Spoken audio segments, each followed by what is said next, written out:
Eh bien, il est là, enfin. Il est déjà venu à l'émission Toute la Bible en parle. Il s'agit de Tite-Claude Legris.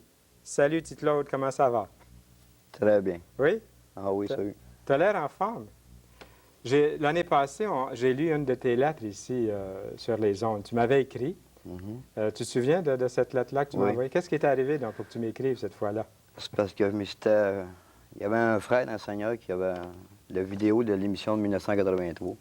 Puis on était chez lui, puis il m'a décidé de. Il a décidé de me montrer qu'est-ce que j'avais l'air en 83. Puis? Je trouvais ça assez. Je trouvais ça cute, parce que dans un sens, dans ce temps-là, il avait des dents, tu sais. Puis il avait plus de cheveux aussi. Oui. Qu'est-ce qui est arrivé? Toi, tu as seulement l'extérieur, on dirait, de correct. Hein? Tu as seulement l'extérieur qui clique avec ce que tu fais dans la vie. Là. Un gars de moto. C'est l'intérieur qui est différent chez toi. C'est en plein ça. Puis à Toute la Bible en parle, on veut en parler de ça. Qu'est-ce qui est arrivé? Premièrement, comment vivais-tu avant de lire la Bible et puis de t'intéresser à Dieu, puis à sa parole, puis... Avant, je ne m'intéressais pas à Dieu. Je disais son nom souvent, par exemple.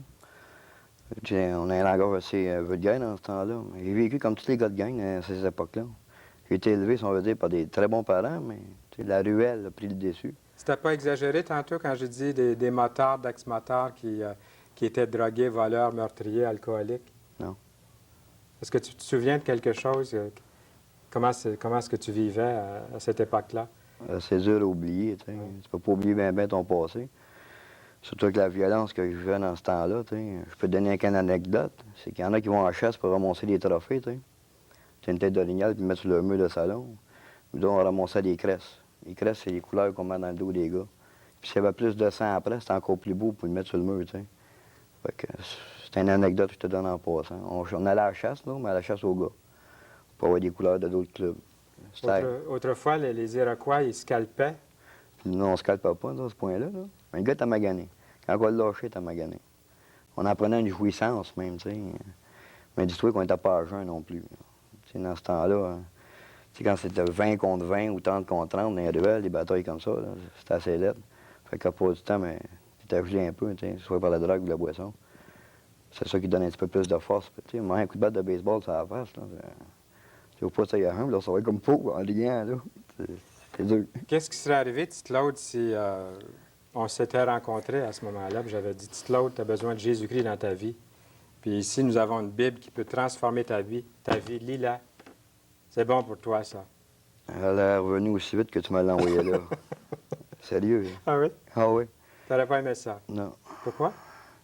Ben, j'étais pas prête à ça, je pense. Je pense que tous les évangélistes que j'ai pu voir, soit à TV ou ceux qui sont venus cogner à la porte de chez nous, sont partis aussi vite, par exemple. Je n'étais pas prête pour le moment venu. Jusqu'à temps que le Seigneur appelle une personne qui m'était chère. Cette personne-là, c'était mon père. J'en ai fait quasiment une idole de mon père. Il a mis sur un piédestal.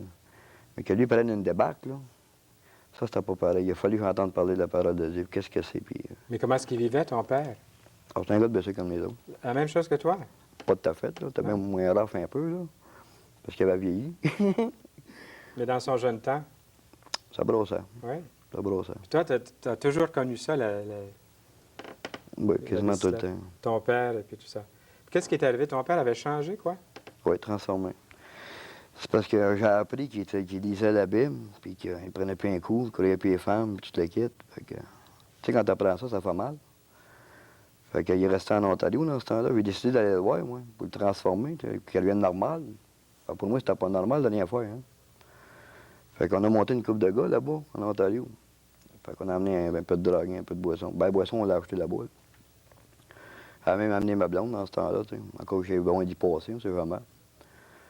Fait qu'on a amené le kit pour le changer, mais c'était le contraire qui s'est passé. Quand on est arrivé là, j'ai vu un gars plein d'amour, plein de... spécial. Un chrétien, c'est spécial. Je sais bien qu'il nous parlait de la Bible, de la parole de Dieu.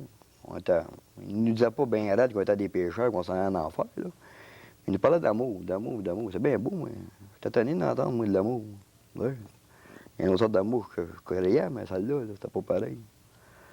À force de l'écouter parler, puis c'était si bon que ce qu'il disait. Il a fallu que j'aille à une église évangélique pour savoir que c'est ça. Ouais, c'était une secte ou je sais pas quoi. Puis tu sais, quand tu rentres avec un bien de même, une église évangélique, hein, Tu devais te faire regarder un petit peu. Je pensais de faire peur. Il dit, enfin, il m'a libéré mon père de ça. Oui. C'était le contraire. Quand j'ai été reçu là, avec tant d'amour dans cette église-là, C'est il vrai. donne la poignée de main, puis il petit bec ça joue. Moi, sur le coup, il me disait, il doit se passer de quoi après. Mais c'était le contraire. Là, il y a eu un service, on appelle ça un service. Quand le pasteur a amené la parole de Dieu sur la table, je me suis dit, il y a de quoi dans ça? Puis il a fallu que je l'écoute, ce gars-là. Puis même si ce gars-là, il s'est une volée, il n'a pas été capable. Le Seigneur m'en empêchait de date là. Parce que ce gars, un pasteur, d'habitude, c'est pas gros, ça a une cravate. Mais lui, c'était un armoire à glace, tu sais, veux dire, puis assez haut. Tu aurais besoin de tes gars, là. Ouais, pas mal. Mais il m'en a appris, ce gars-là. Il a raconté un peu son témoignage en même temps qu'il lisait sa Bible. Puis il a été chercher quelque chose qui me manquait dans ma vie. Dieu. Il y avait un vide dans mon cœur que j'avais jamais pu combler. Moi, c'était la violence, puis j'avais une réaction tout le temps négative à la vie. Je me sentais délaissé, tu sais. Puis pourtant, c'était le contraire. Dieu m'avait apporté la santé, la jouissance de des bons parents, même si, je l'avoue aujourd'hui, ils avaient fait beaucoup de peine. Mais c'était quelque chose d'entendre parler du Seigneur à cette époque-là. Puis il a fallu que je prie. C'est de même que j'ai changé ma vie. Même avec tout ce que j'avais entendu, avec l'amour que j'avais entendu, j'ai demandé au Seigneur quelque chose. Parce que mon père m'avait dit, prie, puis il va te répondre. Parce que même avec tous les versets de Bible qui m'avaient sortis ou les paroles d'amour qu'il m'avait dit, pour moi, c'était pas assez. Je ne pouvais pas comprendre que c'est si facile d'être chrétien. Un don gratuit, tu sais. J'étais habitué de, quand on était petit, faire des œuvres puis toutes sortes de bebelles, là. Donné pour les petits Chinois. Ouais, tu sais, vous pouvez effacer nos péchés, tu te quittes, là. Mais que ça soit gratuit, tu sais, un don gratuit, rien qu'en par la foi, j'étais pas capable d'accepter ça. C'était trop facile. Mon père m'a demandé de prier. Puis je l'ai fait. Puis Dieu a exaucé ma prière. Même avec le langage que j'avais dans ce temps-là, il a exaucé ma prière. Moi, un biker. J'avais même ouvert les chaussées de ma chambre pour être sûr qu'il m'entende. Mais il m'a entendu. Il m'a exaucé. Puis depuis ce temps-là, ma vie a été transformée. Tout de suite, le coup. Ça, c'est arrivé après la réunion, après cette rencontre avec ton père? Non, ça a été 2 semaines après. 2 semaines après? Parce que j'étais trop orgueilleux pour annoncer aux autres que qu'est-ce que le pasteur avait dit. C'était cute, tu sais. Je trouvais ça cute, moi. Fait que j'avais laissé une note à mon père, en cachette, puis j'avais mis ça dans les bécasses, ben dans les toilettes. Puis il dit, ouais, lire à un moment donné, tu sais, ça la bol. Comme de fait, il a lu ma note, puis j'avais dit que je voulais le rencontrer tout seul chez nous à Montréal. Puis il est descendu à Montréal, avec son pasteur. Ben, ça, lui, je l'aimais pas trop, parce qu'il avait transformé mon père. Mais n'empêche que tout un après-midi à poser des questions à l'un puis à l'autre, tu sais, ils se croisaient dans le passage, là. Parce que je ne posais pas les questions aux deux en même temps. Je les avais séparés. Je posais des questions à un, puis l'envoyais dans la cuisine, l'autre, il revenait dans ma chambre. Puis ils se croisaient, puis ils riaient de ça. Je voulais être sûr que les deux disent pareil. Puis c'était bien pareil. Pareil, identique. Moi, j'aurais aimé voir la face des gars, de tes amis, là, quand tu es revenu vers eux. Un homme transformé par la puissance de Jésus-Christ dans ta vie.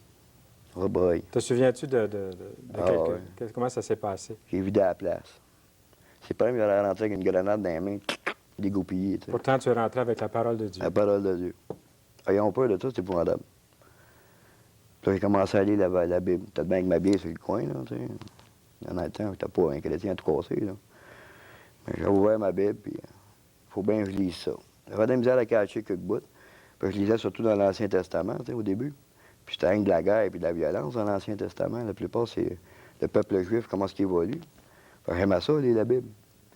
C'était plutôt dans tes goûts, ça. C'était dans La mes goûts. violence et tout, là. Mais là, il y a des frères qui m'ont dit que c'était pas tout à fait à la bonne place que j'avais commencé, tu sais. Parce que le premier gars que j'ai témoigné, nous autres, on dit qu'on témoigne à une personne, il est venu au Seigneur le premier jour, hein. Bon, moi, j'aimerais ça que quelqu'un vienne au Seigneur, maintenant, là, durant l'émission. Moi avec. Puis je me demande, est-ce que toi, tu vois des gens venir au Seigneur qui se convertissent à Jésus-Christ? J'aimerais vraiment faire clair là, que ce n'est pas une question de se convertir à une religion ou à une secte, à quelque chose de nouveau. Vous embarquez pas dans rien. Mais je voudrais qu'en cet instant, vous ayez l'occasion de vous convertir au Seigneur Jésus-Christ. Puis Tite-Claude Legris a de l'expérience là-dedans. Ça fait combien d'années là, que tu vois des gens qui partent du fond de l'abîme? Qu'est-ce que c'est qu'il faut dire à celui ou celle qui voudrait en ce moment-là avoir l'assurance de son salut. Qu'est-ce qu'il faut faire? Qu'est-ce qu'il faut leur dire, petite Claude? C'est si simple. On va te dire la même chose que ce qu'on m'a dit à moi et mon père. Il dit, Claude, tu es un pécheur et tu as besoin de Dieu. La simplicité du salut, c'est de croire en Jésus-Christ comme son sauveur personnel. Puis déjà, à ce point-là, lui, il va te défendre au ciel. Il va être ton avocat, le seul avocat qui va pouvoir te défendre devant ton Père. Le Père céleste que je parle. Seule cette chose-là nous amène à Dieu. De croire en son Fils. Moi, je sais bien si j'aurais donné mon Fils à une personne pour le sauver de quelque chose, ça m'aurait fait mal. Mais Dieu l'a fait pour nous autres. C'est si facile comme plan de salut. C'est si facile de l'accepter. C'est un don gratuit. Christ a tout fait sur la croix pour nous autres. Puis pourtant, on la mérite, la croix, nous autres. Le larron que ça la croix, là, pour moi, c'est un biker avant. C'est un Oui. gars de bicycle. Mais ce larron-là, il a regardé le Seigneur et il dit, Seigneur, tu penseras à moi quand tu seras au paradis. Jésus s'est retourné puis il a regardé le larron. Il dit, ce soir même, tu seras avec moi. Le gars n'a pas eu le temps de faire des œuvres, le gars. Il n'a pas eu le temps de se faire baptiser, il n'a pas eu le temps de rien faire. Parce qu'il a crevé quasiment en même temps que le Seigneur. Mais le soir même, il était avec Jésus. Pourtant, c'est un dur, ce gars-là. Hein? Oui. Comment ça se fait? Comment se fait-il qu'un dur comme le larron, là, sur la croix, il se met à penser à Dieu pour aux choses spirituelles, lui qui a volé, qui a tué, qui était croche toute sa vie, là. Comment ça se fait qu'il devient religieux tout d'un coup, là, sur la croix? Est-ce que c'est un peu dans ton expérience que tu rencontres tous les jours, Ben, dans ton témoignage? À la on a souvent bien des personnes à faire du larron. Il y a déjà une personne qui m'a dit, il dit parce qu'il était à la veille de mourir, il s'est retourné vers la religion. Moi, il dit que non. Parce qu'il doit en avoir entendu parler du Seigneur dans sa cellule. Beaucoup. Il doit en avoir entendu parler des miracles, qu'est-ce qu'il a fait. Il doit en avoir entendu parler de Barnabas qui a été libéré à cause de la place de l'eau. Il était bien même avec le même gars. C'est pour ça. Oui. On a une belle moto ici. Puis est-ce que ça arrive des fois que les gens te posent des questions sur ta moto, puis même qui sont touchés spirituellement par Dieu, par ta moto? Elle est spéciale, ta moto. Oui, pas mal spécial. Est-ce qu'il y a des choses là-dessus que tu voudrais nous dire, là? En ce moment, on voit ton manteau, là. Quand je l'ai modifié, moi, là, c'était pour être à l'œuvre du Seigneur. Avant, j'ai tout le temps chauffé des choppers, là, tout le temps. Avant ça, c'était des signes, des croix gammées puis des femmes dessinées sur la tête. Mais à cette heure d'aujourd'hui, je m'en sers parce que une moto, c'est la personnalité du gars qui le drive, hein, celui qui le chauffe. Fait que moi, j'ai dessiné des anges dessus. Il y a Jesus Love Me avec un petit enfant qui est dessiné sur la tank à gaz. Il y a le nom de notre club qui est inscrit sur la moto parce qu'elle appartient vraiment au Seigneur. Là, c'est ton gilet qu'on voit, là, je pense, ton manteau, quelque chose qu'on vient de voir. C'est ça. Puis, qu'est-ce qu'on voit à la télévision aussi, c'est une petite pancarte qui écrit le ciel avec une moto qui roule. Je ne sais pas si on peut venir plus proche que ça avec la caméra pour voir ce qui... Il y a un petit dessin là-dessus, là. J'ai trouvé ça intéressant avant l'émission. Il y a une carte qui donne la direction. La direction du ciel. Puis le bicycle part pleine vitesse vers cette direction-là. Pour montrer que la Bible, en réalité, est là. Toute la moto est faite comme ça. Elle est modifiée en circonstances pour annoncer la parole de Dieu à la grandeur. Que ce soit la peinture ou que ce soit le chrome, ou même les chaînes qu'il y a après la moto. Pour montrer que je suis enchaîné à l'amour que Dieu nous a apporté pour nous autres. Je me rappelle que tu avais une épée autrefois, après cette moto. Oui, j'avais une épée. Tu te faisais arrêter par la police. Oui, parce que j'avais une épée. Je l'ai ôté, ben, je l'ai pas ôté. Je l'ai perdu en réalité sur la route. On a tellement roulé cet été. C'était l'épée de l'esprit. C'est en plein ça, la parole de Dieu, la Bible. La parole de Dieu. Là, qu'est-ce qu'on voit, là, en ce moment? C'est une moto? C'est un ange qui roule, c'est un bicycle dans le ciel. C'est toi, ça? C'est moi-même Ouais. qui est dessiné sur la tank. Ah oui, ça, c'est ton ange. En plein ça. On est des anges, Tu vas le rencontrer un jour, ton ange. certainement. Tu vas voir là, toutes les fois qu'il t'a protégé sur la route, hein? C'est comme là, on peut voir, c'est le verset Jean 3,16. C'est le verset qui m'a amené au Seigneur. Voudrais-tu le citer? Parce qu'il y a des gens que Jean 3,16, ils aimeraient ça l'entendre citer. Car Dieu a tant aimé le monde qu'il a donné son Fils unique, afin que quiconque croit en lui ne périsse point, mais qu'il ait la vie éternelle. Amen. Je l'ai appris par le cœur le premier mois que j'ai été sauvé, parce que c'est vraiment réel. Ouais. Quiconque, c'est moi. Tu crois, Claude, là, que quelqu'un là, qui est sincère en cet instant, là, c'est pas nécessaire de rentrer dans une église pour expérimenter le changement que tu as eu dans ta vie, puis tout ce que Non. le Seigneur a fait pour toi. Non, parce que moi, je l'ai accepté, moi, dans un local de bicycle. Puis tu penses qu'il y a des gars comme toi qui sont encore intéressés à la Bible, à l'Évangile, à faire venir l'homme et sa destinée, à Certainement. lire la Bible? Tu penses qu'il y a des... Parce que souvent, on a l'impression que les gens n'en veulent plus de la Bible. Ils sont indifférents. Ils disent quoi? C'est pas bon, c'est pour les enfants, ça. Mais je vois un gars comme toi, puis ça me donne de l'espoir, petit Claude. Moi, je lisais un Playboy avant. Je regardais les images, tu sais. Mais quand j'ai commencé à lire ce livre-là, j'ai découvert des choses que moi, j'avais jamais pu avoir dans moi-même, J'avais besoin. Que ce n'est pas de quel livre d'histoire. Ce livre-là, tu commences à le lire, tu es embarqué, tu es obligé de le finir. Puis là, tu t'aperçois que Dieu te parle. Quand tu le lis, tu restes figé à continuer à lire, à connaître ton Dieu. Puis tu peux ressentir que tu es dedans.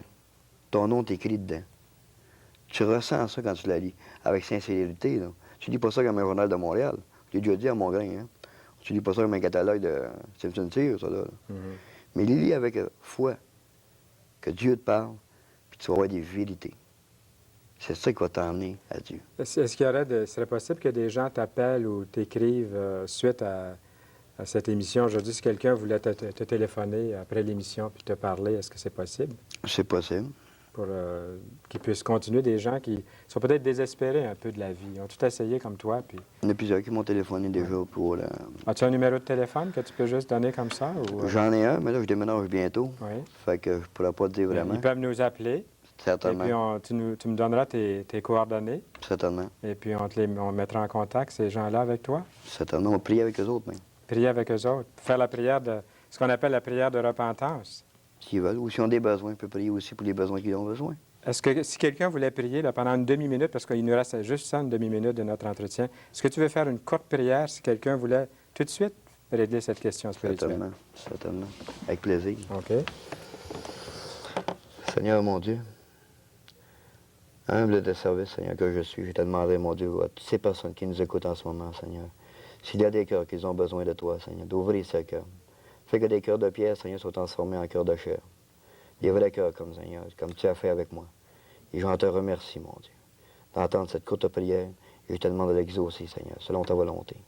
Amen. Amen.